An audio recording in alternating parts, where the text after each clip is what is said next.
श्री गणेशाय नमः। श्री नारद महापुराण पूर्व भाग प्रथम पाद। मार्गशीर्ष पूर्णिमा से आरंभ होने वाले लक्ष्मी नारायण व्रत की उद्यापन सहित विधि और महिमा। श्री सनक जी कहते हैं, मुनिश्रेष्ठ, अब मैं दूसरे उत्तम व्रत का वर्णन करता हूँ, सुनिए। वह सब पापों को दूर करने वाला, पुण्यजनक तथा संपूर्ण दुखों का नाशक है।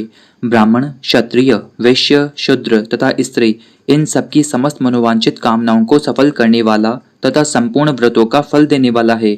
उस व्रत से बुरे बुरे स्वप्नों का नाश हो जाता है। वह धर्मानुकूल व्रत दुष्ट ग्रहों की बाधा का निवारण करने वाला है। उसका नाम है पूर्णिमा व्रत। वह परम उत्तम तथा संपूर्ण जगत में विख्यात है। उसके पालन से पापों की करोड़ों राशियां नष्ट हो जाती है।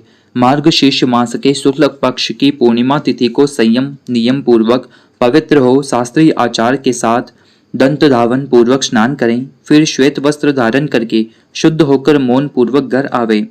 वहां हाथ पैर धोकर आचमन करके भगवान नारायण का स्मरण करें और संध्या वंदन, देव पूजा आदि नित्य कर्म करके संकल्प पूर्वक भक्ति भाव से भगवान लक्ष्मी नारायण की पूजा करें।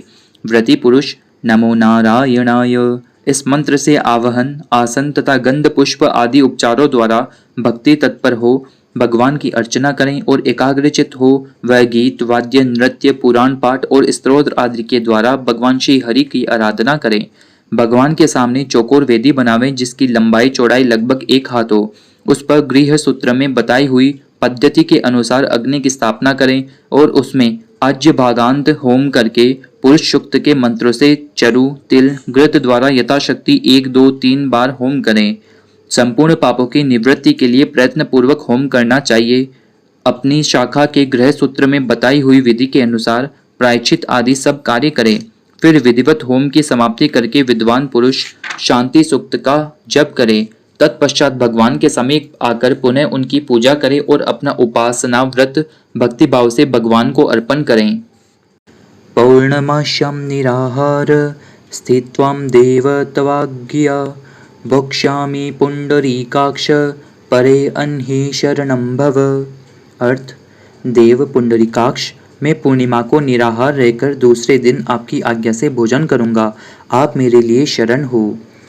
इस प्रकार भगवान को व्रत निवेदन करके संध्या को चंद्रोदय होने पर पृथ्वी पर दोनों घुटने टेककर श्वेत पुष्प, अक्षत, चंदन और जल सहित अर्घ्य हाथ में लें और चंद्रदेव को समर्पित करें।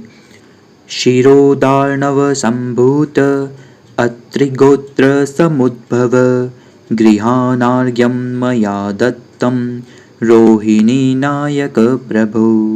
भगवान रोहिणी पते, आपका जन्म अत्रि कुल में हुआ है और आप क्षीर सागर से प्रकट हुए हैं। मेरे दिए हुए इस अर्घ्य को स्वीकार कीजिए। नारद जी, इस प्रकार चंद्रदेव को अर्घ्य देकर पूर्वाभिमुख खड़ा हो चंद्रमा की ओर देखते हुए हाथ जोड़कर प्रार्थना करें।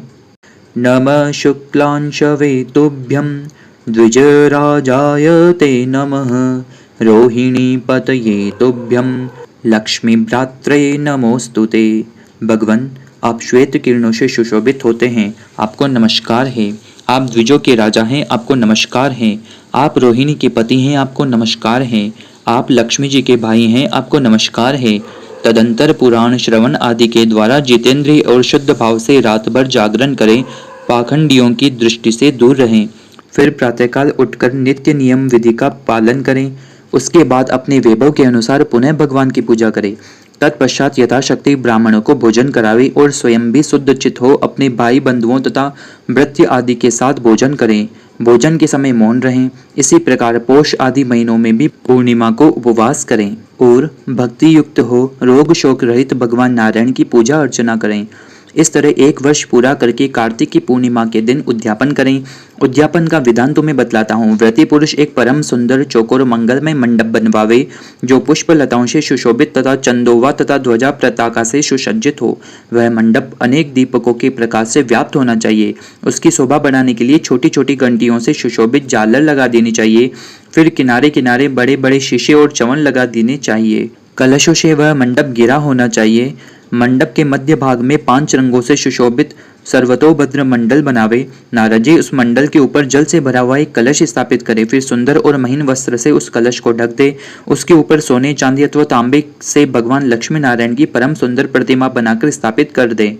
तदंतर जितेंद्रिय पुरुष भक्ति भाव से भगवान को पंचामृत द्वारा स्नान करावें और क्रमशः गंध पुष्प धूप दीप आदि सामग्रियों तथा भक्ष्य भोज्य आदि नैवेद्यों द्वारा उनकी पूजा करके उत्तम श्रद्धा पूर्वक रात में जागरण करें। दूसरे दिन प्रातःकाल पूर्ववत भगवान विष्णु की विधि पूर्वक अर्चना करें। फिर दक्षिणा सहित प्रतिमा आचार्य को दान करें और धन वैभव हो तो ब्राह्मणों को यथाशक्ति अवश्य भोजन करावे। उसके बाद एकाग्रचित हो विद्वान पुरुष यथाशक्ति तिल दान करें और तिल का ही विधि पूर्वक अग्नि में होम करें।